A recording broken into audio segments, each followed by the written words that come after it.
तीसरे अध्याय की शुरुआत में श्री चाणक्य कहते हैं कि दोष किसके कुल में नहीं है, ऐसा कौन है जिसे दुख ने नहीं सताया, अवगुण किसे नहीं है, सदैव सुखी कौन रहता है। यह संसार दुखों का सागर है। इस संसार में एक भी ऐसा व्यक्ति नहीं है जिसे दुख ना हुआ हो।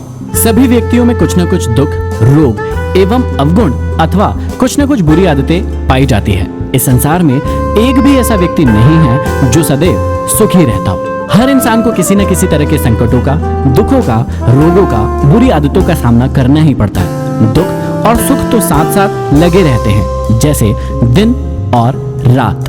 आगे श्री चाणक्य कहते हैं कि मनुष्य का चरित्र उसके खानदान को बताता है। भाषण अर्थात उसकी बोली से उसके देश का पता चलता है। विशेष आदर सत्कार से उसके प्रेम भाव का तथा उसके शरीर से उसके भोजन का पता चलता है। आगे श्री चाणक्य समझाते हैं कि कन्या का विवाह अच्छे कुल में करना चाहिए, पुत्र को विद्या के साथ जोड़ना चाहिए, दुश्मन को विपत्ति में डालना चाहिए और मित्र को अच्छे कार्यों में लगाना चाहिए। श्री चाणक्य समझाते हैं कि अपनी पुत्री का विवाह वर पक्ष के खानदान को अच्छी तरह परख कर ही करना चाहिए। वह अपने पुत्र को अच्छी और उच्च शिक्षा प्रदान करना चाहिए। यदि शत्रु निकट आ जाए तो उसे विपत्ति में डाल दे और अपने प्रिय मित्र को हमेशा अच्छे और महत्वपूर्ण कार्यों में लगा कर रखें। आगे समझाते हैं कि दुर्जन और सर्प के सामने आने पर सर्प का वरण करना उचित है, ना कि दुर्जन का, क्योंकि सर्प तो सिर्फ एक ही बार डसता है, लेकिन दुर्जन व्यक्ति आपको कदम कदम पर बार बार डसता ही रहता है। इसलिए इस बात का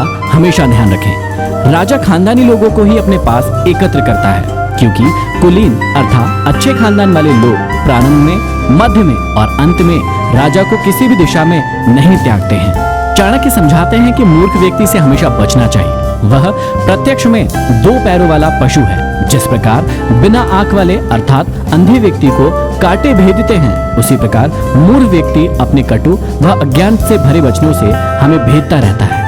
रूप और यौवन से संपन्न तथा उच्च कुल में जन्म लेने वाला व्यक्ति भी यदि विद्या से रहित है तो वह बिना सुगंध के फूल की भांति शोभा नहीं पाता है। भाव यही है कि आदमी की शोभा उसके सुंदर रूप, यौवन व उच्च कुल में जन्म लेने से नहीं होता है। उसकी शोभा उसके ज्ञान से होती है। कोयल की शोभा उसके स्वर में है, स्त्रियों की शोभा उनके पतिव्रत धर्म में है, गुरु व्यक्ति की शोभा उनके ज्ञान में होती है और तपस्वियों की शोभा उनके क्षमा में है। यदि किसी एक व्यक्ति को त्यागने से पूरे कुल की रक्षा होती है तो उस एक व्यक्ति को छोड़ देना चाहिए। पूरे गांव की भलाई के लिए कुल को तथा देश की भलाई के लिए एक गांव को और अपने आत्मसम्मान की रक्षा के लिए सारी पृथ्वी को छोड़ देना चाहिए। आगे श्री चाणक्य कहते हैं कि उद्योग धंधा करने पर निर्धनता कभी नहीं रहती है। प्रभु का नाम जपने पर पाप नष्ट हो जाते हैं। चुप रहने अर्थात सहनशीलता रखने पर लड़ाई झगड़े नहीं होते हैं। जो जागता रहता है अर्थात सदैव सजग रहता है, उसे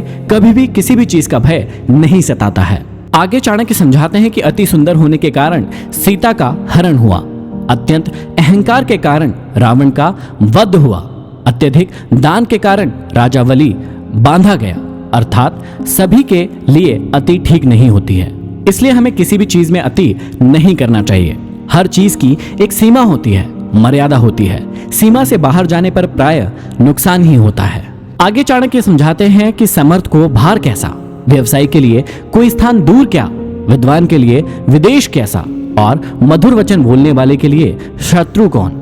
अर्थात जो व्यक्ति समर्थ है उसे कोई भी काम सहज ही लगेगा, उसे कोई भी कार्य भार स्वरूप नहीं लगेगा। व्यवसायी व्यक्ति अपने व्यवसाय के लिए कहीं भी जा सकता है। वह स्थान की दूरी को नहीं देखता, वह अपने लाभ को देखता है। इसी प्रकार विद्वान व्यक्ति के लिए विदेश में भी लाखों मित्र हो सकते हैं और यदि कोई व्यक्ति मीठा बोलता है, अच्छा वाणी में बोलता है तो उसके कोई शत्रु नहीं होते हैं। आगे समझाते हैं कि एक ही सुगंधित फूल वाले वृक्ष से जिस प्रकार सारा वन सुगंधित हो जाता है, उसी प्रकार एक सुपुत्र से सारा कुल शोभित हो जाता है। अच्छे गुण सभी जगह प्रशंसनीय होते हैं। उनकी लोक प्रसिद्धि सुगंधित पुष्प की भांति होती है जो सभी जगह फैल जाती है। किसी कुल का एक सुपुत्र सारे कुल को सम्मानित कर देता है। आगे कहते हैं कि आग से जलते हुए सूखे वृक्ष से सारा वन जल जाता है, जैसे कि एक कुपुत्र से सारे कुल का नाश हो जाता है। कुल का विनाश करने के लिए एक ही कुपुत्र काफी होता है।